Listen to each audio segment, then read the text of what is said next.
Hey guys, Steven here with Team Covenant, and I am joined by Jaffer Batica, the event coordinator at Fantasy Flight Games. I can't believe I haven't talked to you before because we come to everything that you do, and then we just get to enjoy it. So tell us basically what is your role, kind of what do you do on a day-to-day basis for these kinds of events?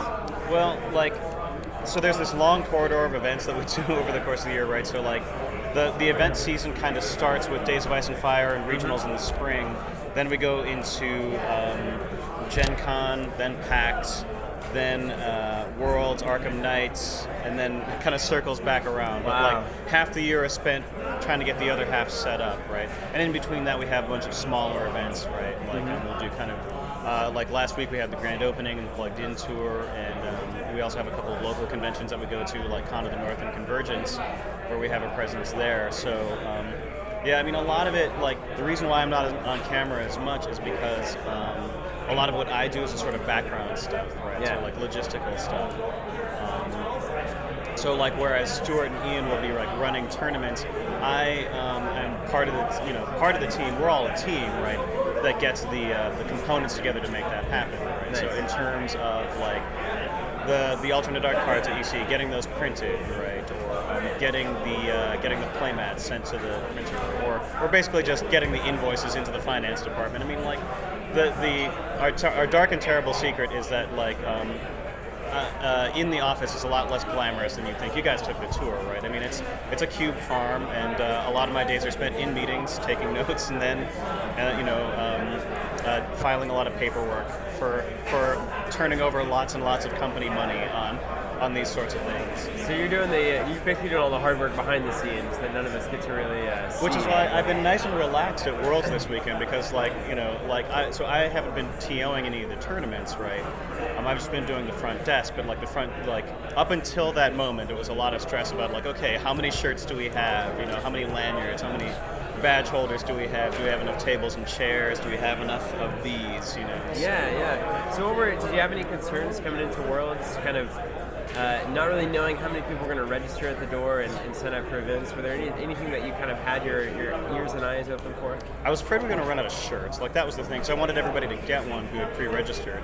And then I was afraid are we going to have enough chairs? Just literally enough places for people to sit down, right? Yeah. Fortunately, we just squeaked it in, so that was pretty good. Nice. So how about Gen Con? So is Gen Con the biggest event you think? Yes, you guys get Gen ready Con for? is definitely the biggest thing we do.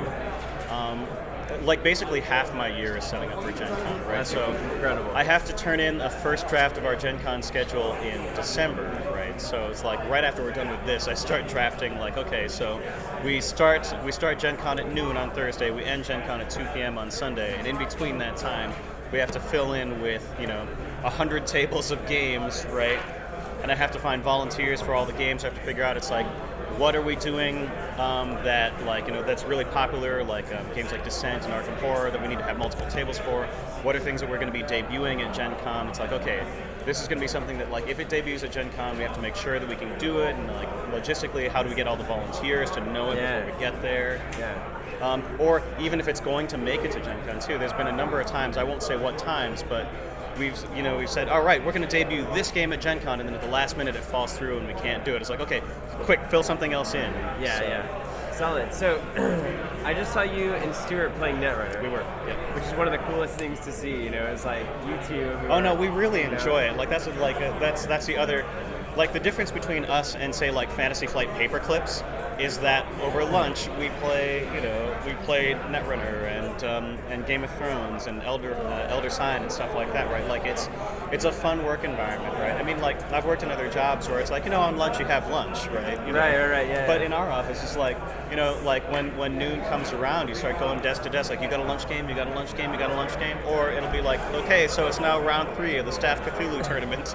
You need to find your table to, That's fantastic, man. So would you say that right now, do you have a favorite game right now at Fantasy Flight? My favorite game right now is Android Netrunner, just because it's one that we play over lunch. It's one that everybody in the office plays, so it's really easy to get a game. It's also, I don't get a chance to play at home a lot because I have a couple of kids, so it's when I get home, I have to hang on. My kids are very young.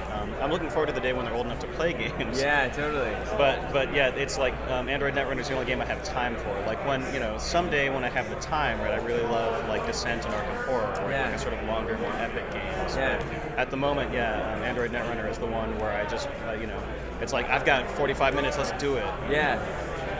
So let's end with event organization, kind of bring it back around. I know Sure. a lot of people watching, myself included, is probably running events of some kind, whether that's like weekly tournaments or bigger, like trying to plan a convention or doing things like that. Is there anything that you've learned, any bits of advice that you could give to those of us who are pursuing that kind of thing? Watch out for the tiny details. Yeah. It's the tiny details that get you every time. It's like count the chairs, Nice. things like that.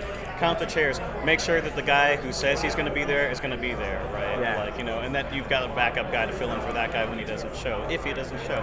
I mean, it happens. I mean, like at Gen Con, sometimes somebody just gets food poisoning, or breaks their ankle on the street, It's like, it happens, but it's like, okay, we've got the contingency plan in place. It's like, you know this, you know that, you switch tables. Yeah. That's, a lot of it is just like, we make it seem easy, but really it's like, for the whole of like Gen Con and PAX, it's just I'm just in cold sweats the whole time. Like, what else can go wrong? And so it's like it's always really gratifying when like at this event, right? Like it had its little hiccups right off the bat, but I think once we found our footing on that, it's like good, everything is proceeded. And I was able to relax and have some fun. Awesome. And that's a big thing. It's like watch out for the details. Be ready to throw the whole plan out the window when when it hits the fan, and then just and then when it goes, just have a good time. Nice. That's the way to do it. That's how I've survived 6 years in the seat that I'm holding. So. Well, I think I speak for everyone who enjoys these games. I want to say a huge thank you for what you do, man. Hey, We thank you, appreciate all the man. Hey, effort. I love the Covenant videos. They're great. You guys Awesome. are terrific. Well, thanks. You're enshrined forever now. So enjoy that, and we'll catch up with you maybe later down the road. Awesome. Thanks so much.